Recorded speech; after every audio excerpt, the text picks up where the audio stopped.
So in the last video, we established that we must use certainty to describe our choices, since the very definition of a choice, also known as a determination, requires this.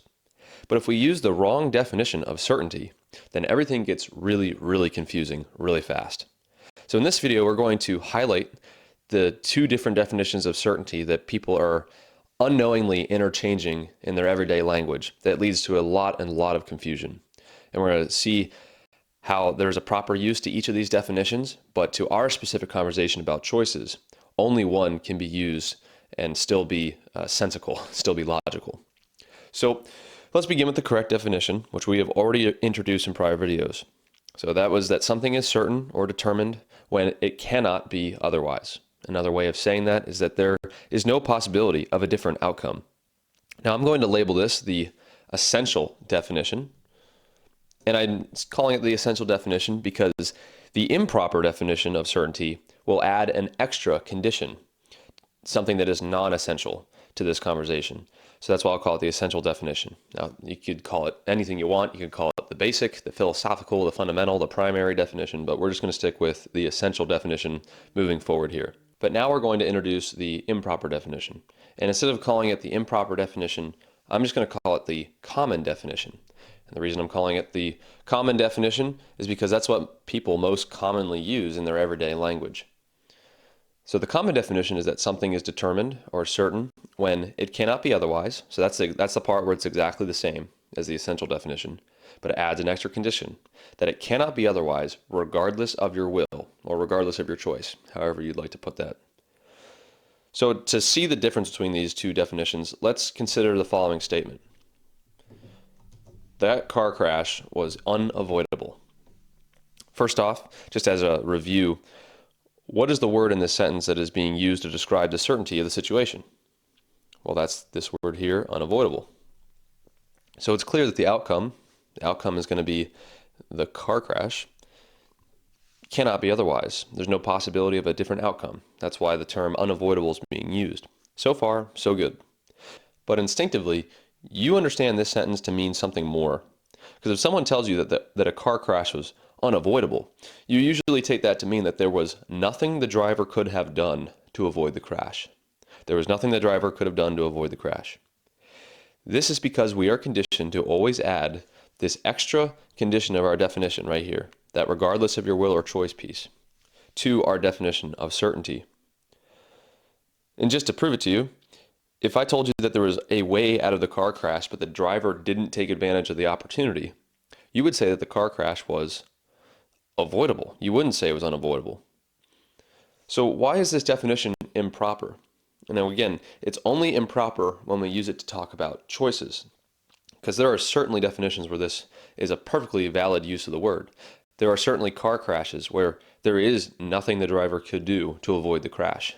And that would be a perfectly normal and proper use of that definition. The problem again is when we start to use it to talk about choices. What if the driver had chosen instead to crash their car on purpose? If that was really their choice, then that car crash is just as certain to happen, right? It can't be otherwise. Now some people might argue that maybe the driver can at the last second choose to avoid the crash.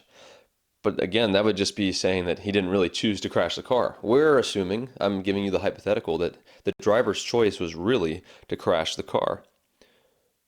In that scenario, there's no possibility of a different outcome. Not because it cannot be otherwise, regardless of their will, but precisely because of it. And that is a totally different situation, right?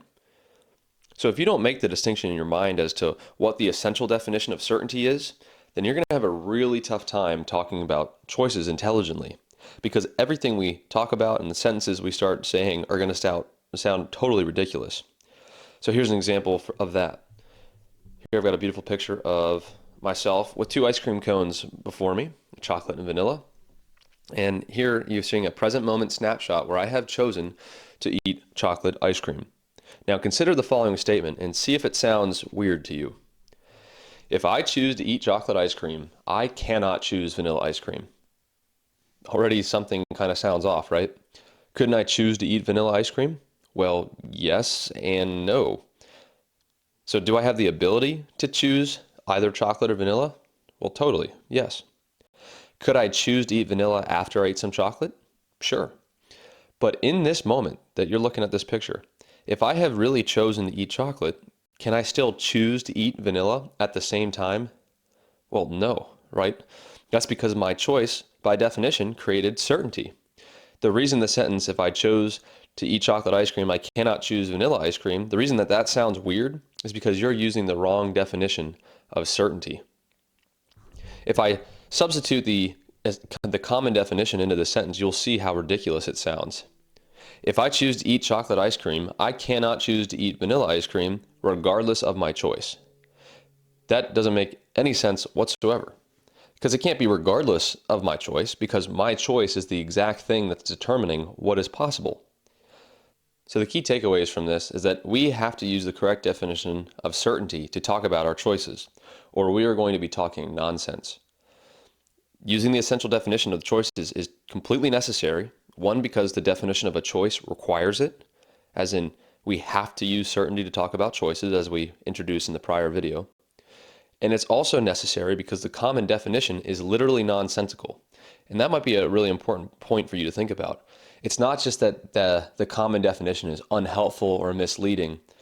It doesn't make literal sense. When I say literally nonsensical, that's exactly what it means, right?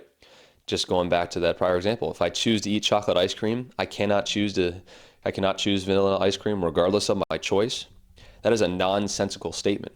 It's not just misleading or unhelpful. It is just kind of the dissolution of language altogether.